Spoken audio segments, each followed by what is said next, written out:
प्यारे बच्चों, कैसे हैं? आज work and energy new chapter देखेंगे, पूरा एनर्जी के साथ देखेंगे। तो आइए देखते हैं।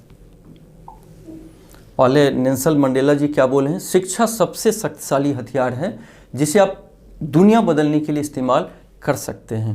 प्यारे बच्चों, शिक्षा पे बहुत ध्यान देनी चाहिए।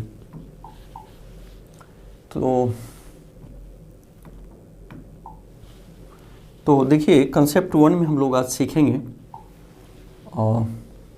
ए force acting upon an object to cause a displacement. A force acting upon an object to cause an displacement. प्यारे बच्चों, डिस्प्लेसमेंट कैसे? डिस्प्लेसमेंट का मतलब हुआ कोई ऑब्जेक्ट यहाँ है और यहाँ से अगर यहाँ आ जाए तो हम क्या बोलेंगे? डिस्प्लेसमेंट हो गया, उसमें जगह में परिवर्तन हुआ। तो जगह में परिवर्तन के लिए एक फोर्स लगाना पड़ता है। मान लीजिए एक कोई गेंद है, आप ऐसे थ्रो करते हैं, मतलब हम उस गेंद पे फोर्स लगाए, तो फोर्स से डिस्प्लेसमेंट हुआ। तो वही कह रहा है, a force acting upon an object to cause a displacement. ये क्लियर हो गया कि फोर्स के कारण डिस्प्लेसमेंट होता है। तो वर्क डन, वर्क कितना किए? मान लीजिए हमने किसी बॉल को ऐसे थ्रो किया, सपोज कीजिए उस पर हमने 5 न्यूटन का फोर्स लगा दिया और वो थ्रो करने से 10 मीटर गया। तो इसको वर्क कितना हुआ हम कैलकुलेट करेंगे। तो कैसे करेंगे? तो इसका फॉर्मूला होता है वर्क डन, कितना वर्क मैंने किया, फोर्स इनटू डिस्प्लेसमेंट। तो सपोज कीजिए आपने 10 न्यूटन का फोर्स लगाया और ये गया 200 मीटर गया, ठीक है। तो 200 इंटू 10, 2000 जूल। वर्क का जो यूनिट होता है जूल होता है।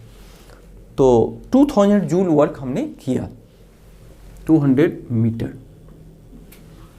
तो इसका मतलब work is equal to force into displacement.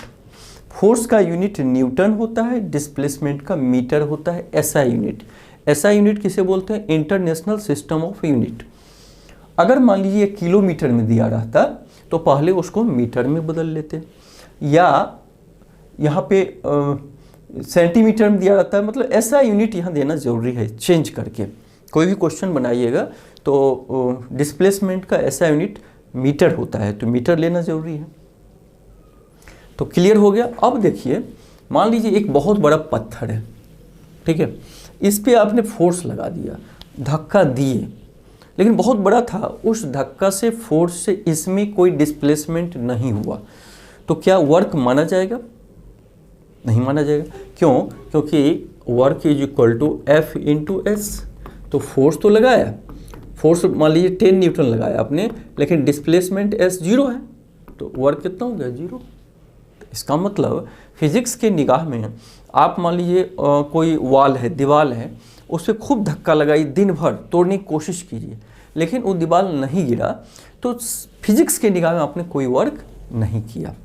या किसी गाड़ी को धक्का दे रहे हैं, दिन भर धक्का देते रहे, लेकिन गाड़ी आगे नहीं बढ़ी, डिस्प्लेसमेंट नहीं हुआ, तो वर्क 0।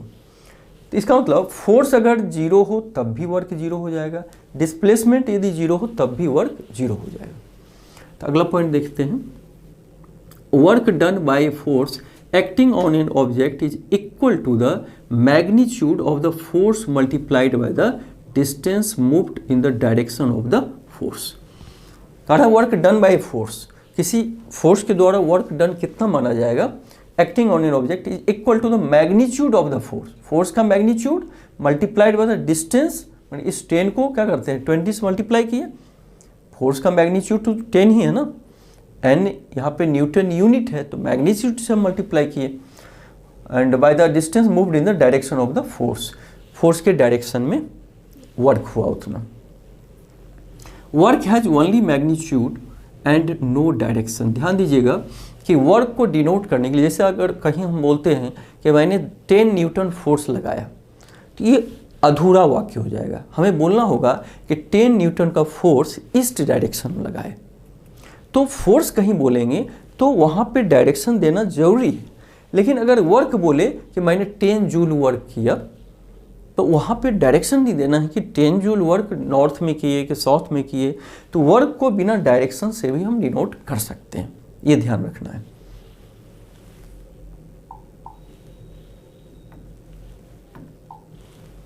तो अब देखिए, हम 1 जूल वर्क का हमने यूनिट भी देखा, जूल होता है। वर्क का क्या होता है? जूल होता है। तो वर्क का यूनिट जूल होता है, ठीक है। और work is equal to F into S. तो 1 जूल कैसे होगा? 1 जूल होगा जब फोर्स 1 न्यूटन हो और ये डिस्प्लेसमेंट 1 मीटर हो, तब ना 1 इंटू 1 न्यूटन मीटर, और इसको न्यूटन मीटर को हम जूल बोलते हैं। अर्थात 1 जूल को डिफाइन करने के लिए अगर कोई पूछे आपसे कि 1 जूल वर्क कितना होता है, तो 1 जूल वर्क यदि किसी ऑब्जेक्ट पे हम 1 न्यूटन का फोर्स लगा दें और उसमें डिस्प्लेसमेंट यदि 1 मीटर हो जाए, तो उतना वर्क को हम 1 जूल वर्क बोलेंगे, उतना वर्क को हम 1 जूल बोलेंगे। तो ये लिखें, the amount of work done on a object when a force 1 newton displaces it by 1 metre along the line of action of the force. तो ये फोर्स 0 और डिस्प्लेसमेंट 0, वर्क 0। तो फोर्स या डिस्प्लेसमेंट 0 तो वर्क भी 0 होगा, वो एक अलग मैटर है। बट 1 जूल को हमने डिफाइन किया कि अगर 1 न्यूटन फोर्स किसी ऑब्जेक्ट में 1 मीटर का डिस्प्लेसमेंट ला दे तो वो वर्क 1 जूल होगा। अब देखिए रिटार्डिंग फोर्स क्या है। प्यारे बच्चों, कोई बता सकते हो कि रिटार्डिंग फोर्स क्या है? रिटार्डिंग फोर्स हुआ, जैसे मान लो एक बॉल आपके तरफ आ रही है और उसको हम रोकने की कोशिश किए, तो फोर्स तो हमने लगाया, लेकिन फोर्स लगाने के बाद उसकी स्पीड को हमने कम कर दिया, तो उसको हम रिटार्डेशन बोलते हैं। मान लो किसी बॉल को हम पीछे से धक्का दिया और स्पीड बढ़ा दिए, तो उसको रिटार्डेशन नहीं बोलेंगे।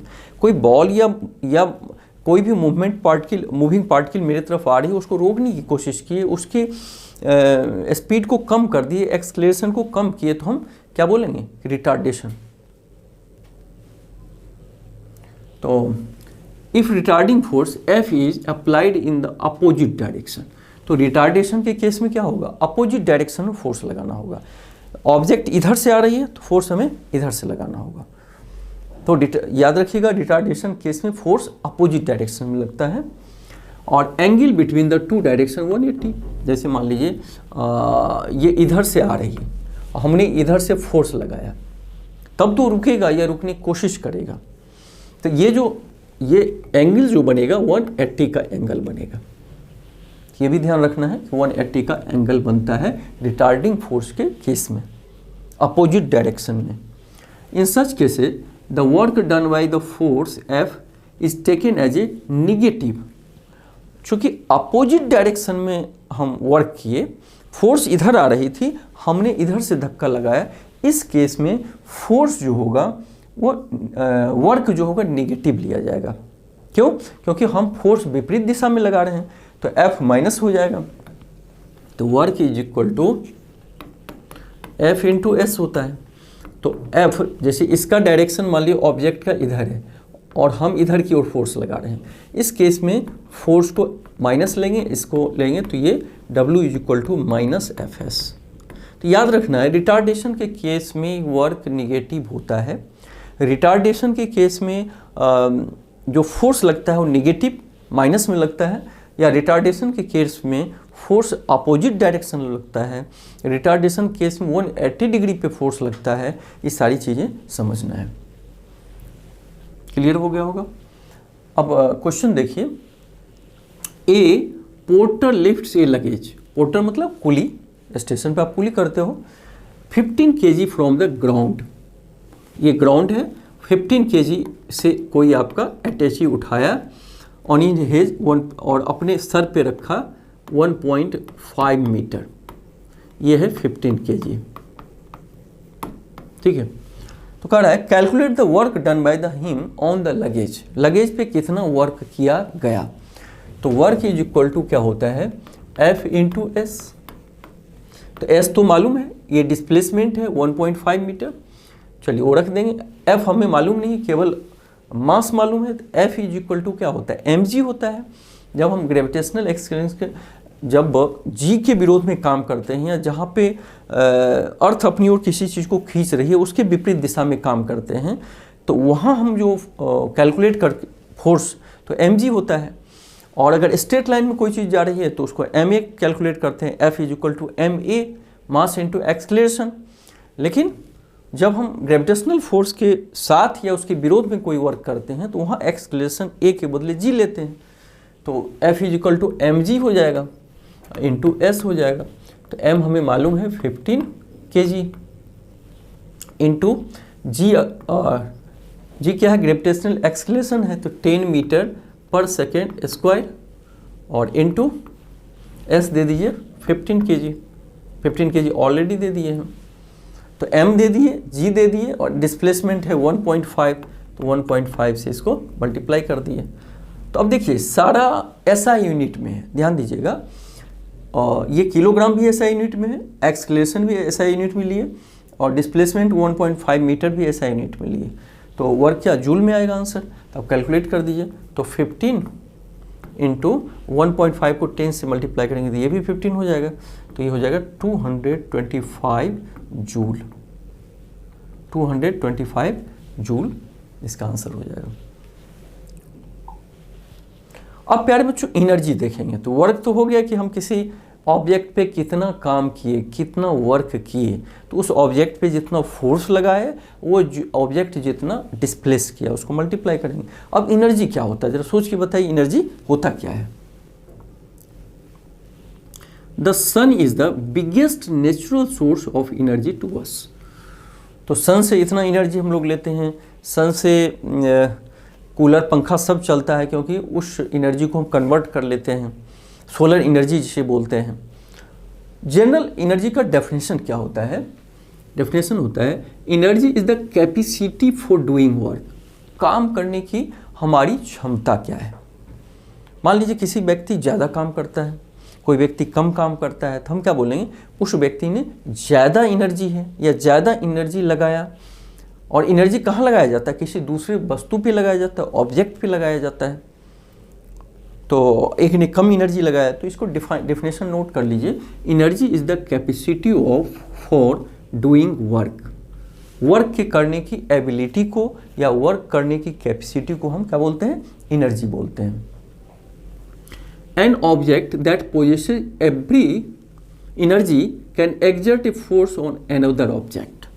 देखो जब हम दूसरे किसी पे, मान लो हम यहाँ पे हैं, हमने किसी दूसरे ऑब्जेक्ट पे कोई फोर्स लगाया, इसका मतलब होगा कि हमने उस पर अपना एनर्जी को ट्रांसफ़र कर दिया। काम करने की जो क्षमता मेरा था वो अब किस में आ गया, बॉल में आ गया। हमने जो मेरा एनर्जी था वो किस में ट्रांसफ़र कर दी, बॉल में। तो एनर्जी ट्रांसफ़र होता है, ध्यान दीजिए इस शब्द पे ध्यान दीजिए। एनर्जी क्या होता है, एक ऑब्जेक्ट से दूसरे पे ट्रांसफ़र होता है।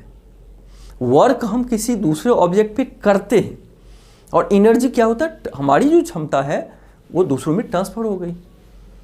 इन this case energy is transform to the object, actually transferred होगा, ट्रांसफर्ड टू द ऑब्जेक्ट। अब यूनिट ऑफ एनर्जी क्या है, जूल ही है। एक्चुअली एनर्जी भी तो वर्क ही है, क्योंकि क्या है, काम करने की जो हमारी एबिलिटी है वही क्या कहलाता है, एनर्जी कहलाता है। वर्क करने की जो एनर्जी एबिलिटी है, तो एनर्जी भी वर्क ही है। तो जो वर्क का यूनिट है जूल, वही एनर्जी का यूनिट जूल होगा। प्यारे बच्चों याद रखिएगा। अब 1 जूल वर्क को डिफाइन कैसे करेंगे, तो 1 joule is the energy required to do 1 joule of work. 1 joule work अगर हम करेंगे, मान लीजिए किसी ऑब्जेक्ट पे हम 1 जूल वर्क कर रहे हैं, अब 1 जूल वर्क का मतलब 1 न्यूटन का फोर्स लगा के अगर उस ऑब्जेक्ट को 1 मीटर डिस्प्लेस करा दिए, इसका मतलब हमने उस पे 1 जूल वर्क किया। तो इसका मतलब 1 जूल एनर्जी ट्रांसफर हो गया हमारे से उस बॉल पे। 1 किलो जूल बराबर कितना होता है, 1000 जूल। ये यूनिट को याद रखिएगा, 1 kilo joule is equal to 1000 joule. तो हमने क्या सीखा कि एनर्जी का भी यूनिट क्या है, जूल ही है। एनर्जी का जूल ही है। और एनर्जी क्या होता है, ट्रांसफ़र होता है किसी ऑब्जेक्ट पे, ये हमने सीखा। एनर्जी का डेफिनेशन सीखा, energy is the capacity for doing work. तो आगे देखते हैं फॉर्म्स ऑफ एनर्जी। एनर्जी कई तरह के होते हैं, तो उसके बारे में देखेंगे। मैकेनिकल एनर्जी, एक होता है उसमें पोटेंशियल एनर्जी, एक होता है काइनेटिक एनर्जी। मान लीजिए कोई गाड़ी जा रही है, ट्रेन या कोई बस जा रही है, अगर किसी पेड़ में लग जाए तो पेड़ क्यों उखड़ जाता है? क्योंकि उस बस में मोशन के कारण उसमें एक एनर्जी है, वो अपने मोशन के कारण एक एनर्जी ली हुई है। या तेज़ी से हम दौड़ते हैं, किसी अगले व्यक्ति में धक्का लग जाता है, वो गिर जाता है, तो वो जो हमने एनर्जी का ट्रांसफ़र किया वो काइनेटिक एनर्जी कहा जाता है। कि गति, काइनेटिक मतलब गति की अवस्था में जो एनर्जी हमने ट्रांसफ़र किया तो वो तो काइनेटिक हुआ। और एक होता है पोटेंशियल एनर्जी, जैसे मान लीजिए आप ईंट को हाथ में रख लीजिए, ठीक है, तो उसमें भी एनर्जी है, क्योंकि हाथ हटाते ही ईंट नीचे जाएगी तो नीचे तोड़ देगी। मान लो शीशा रखा है, कोई ग्लास रखा है, उसको तोड़ देगा, तो उसमें भी तो रखने के कारण एनर्जी हो गया। तो उसे हम पोटेंशियल एनर्जी कहते हैं कि उसके रखने के कारण या किस जगह पे रखे उसके कारण उसमें एनर्जी पैदा हो गया। ज़्यादातर ये ग्रेविटेशनल फोर्स के अगेंस्ट रखा जाता है, तो उसको हम पोटेंशियल एनर्जी बोलते हैं। ये दोनों मिलके क्या होता है? Mechanical energy. इसी तरह chemical energy, heat energy, heat भी क्या है? एनर्जी है। जब हम गैस स्टोव पे गर्म करते हैं पानी को तो उबलने लगता है, तो वो भी एनर्जी है। इलेक्ट्रिकल एनर्जी तो ऑलरेडी देखते हैं, इलेक्ट्रिकल एनर्जी से हम लोग फैन चलाते हैं, जनरेटर, बहुत सारा मशीन चलाते हैं, इक्विपमेंट चलाते हैं, एसी चलाते हैं, तो इलेक्ट्रिकल एनर्जी भी है। लाइट भी एनर्जी है। तो इस तरह एनर्जी के फॉर्म होते हैं। एक फॉर्म दूसरे फॉर्म में बदला जा सकता है। एक एनर्जी के फॉर्म को, जैसे मान लीजिए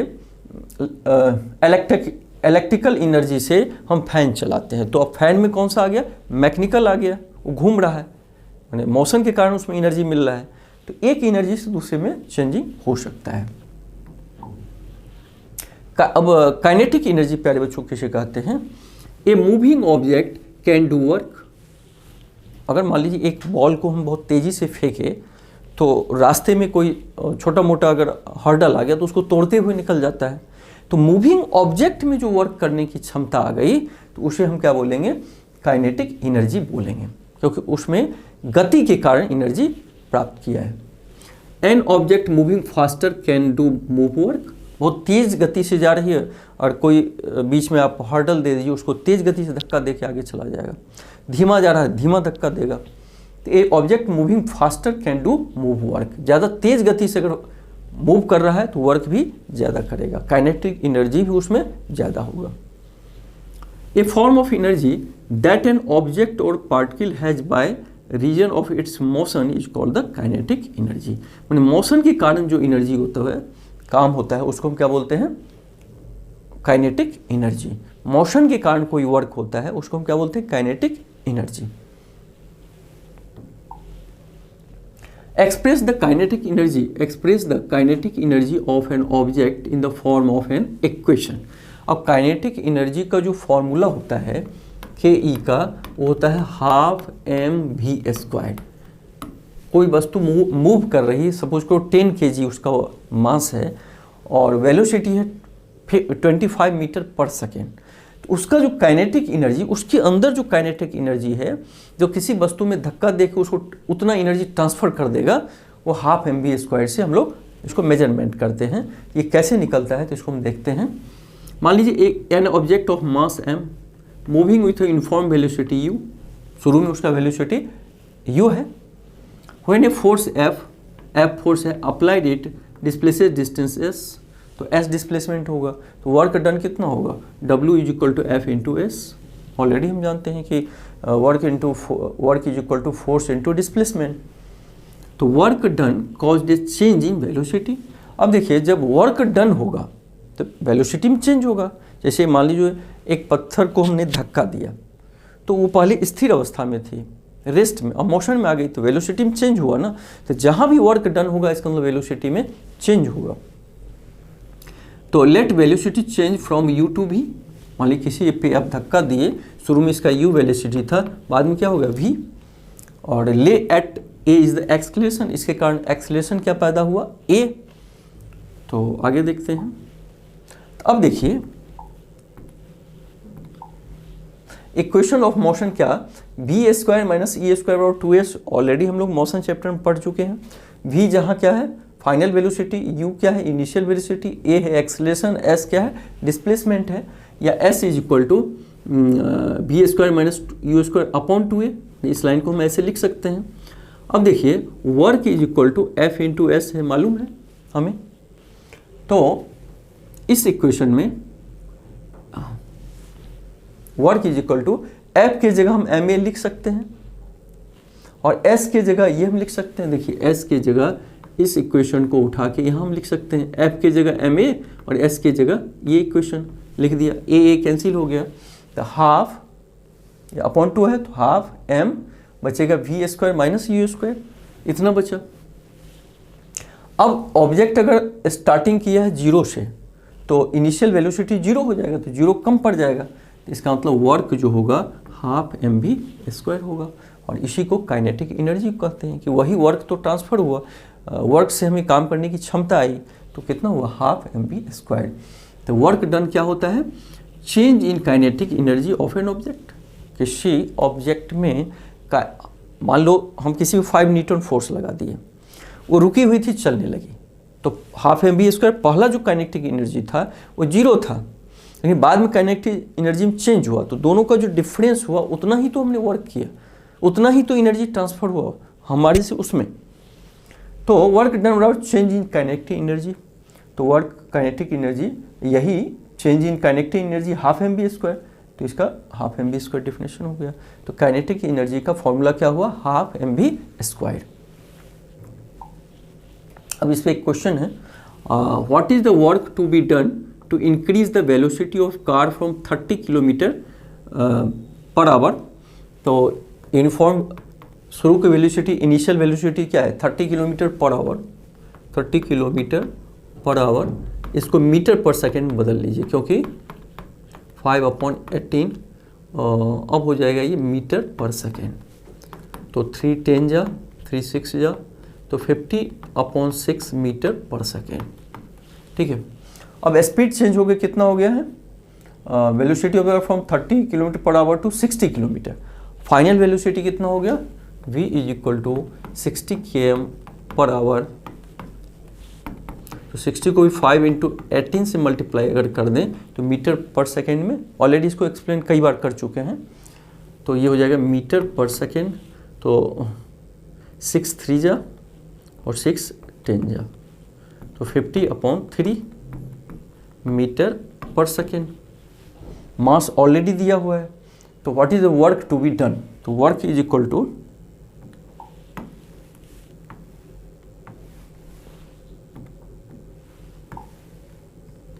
तो देखिए मास दिया हुआ है, तो mass is equal to 1500 kg already unit में है।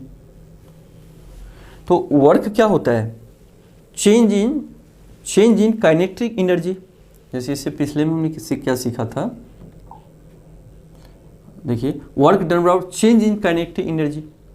तो हम पहला शुरू में जो था उसका काइनेटिक एनर्जी निकाल दें, initial kinetic energy, initial kinetic energy, तो हाफ एम वी स्क्वायर, तो हाफ एम इंटू वी कितना है 50/6, तो 50/6 का स्क्वायर, और एम दिया हुआ 1500 इंटू 50 इंटू 50/6 is 36।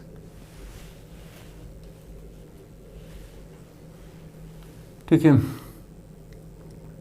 तो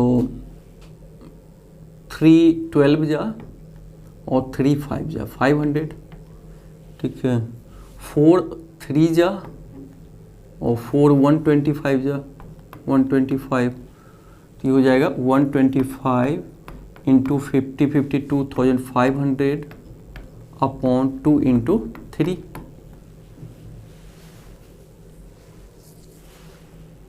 तो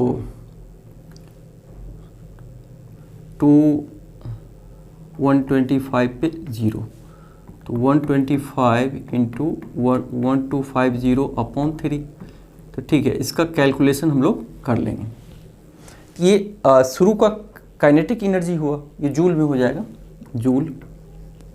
इसी तरह बाद में वेलोसिटी इतना हो गया, तो इसका भी काइनेटिक एनर्जी हम लोग कैलकुलेट करें।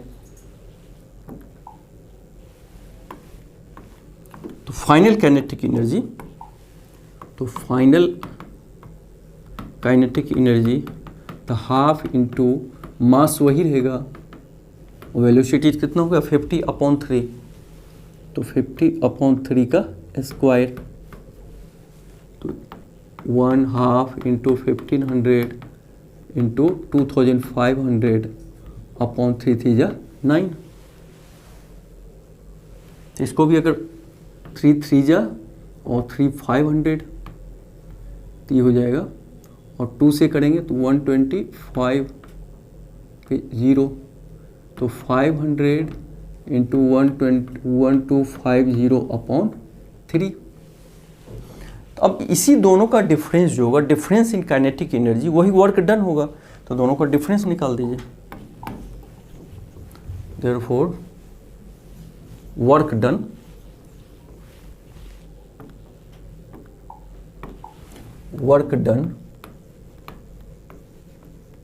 is equal to change in kinetic energy, change in kinetic energy। ठीक है प्यारे बच्चों, इसमें वर्क डन बराबर चेंज इन काइनेटिक एनर्जी। तो ये फाइनल काइनेटिक एनर्जी कितना है 500 इंटू 1250/3, और इनिशियल में कितना था 125 माइनस 125 इंटू 1250/3। फाइनल तो यही वेलोसिटी निकाले, काइनेटिक एनर्जी निकाले, और इनिशियल ये था, और दोनों का जो डिफरेंस होता है वही होता है वर्क डन। काइनेटिक एनर्जी के चेंज जो होता है वही वर्क डन होता है, याद रखिए। तो इसमें देखिए 1250 कॉमन ले लें यदि, तो बचेगा कितना 500 माइनस 125/3, तो 1250 इंटू 5 में से जाएगा 375/3, तो 125। अब इसको मल्टीप्लाई कर दीजिए।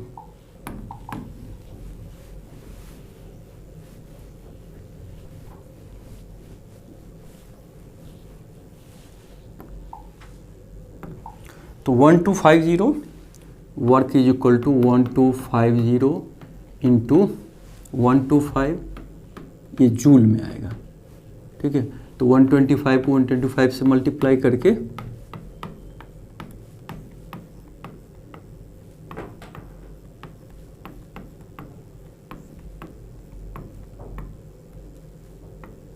ठीक है, इस पे एक और जीरो आ जाएगा, तो 15675 इतना जूल होगा। ठीक है प्यारे बच्चों, इस तरह हम निकाल सकते हैं वर्क डन। तो थैंक यू, फिर मिलेंगे अगले पार्ट में। ओके।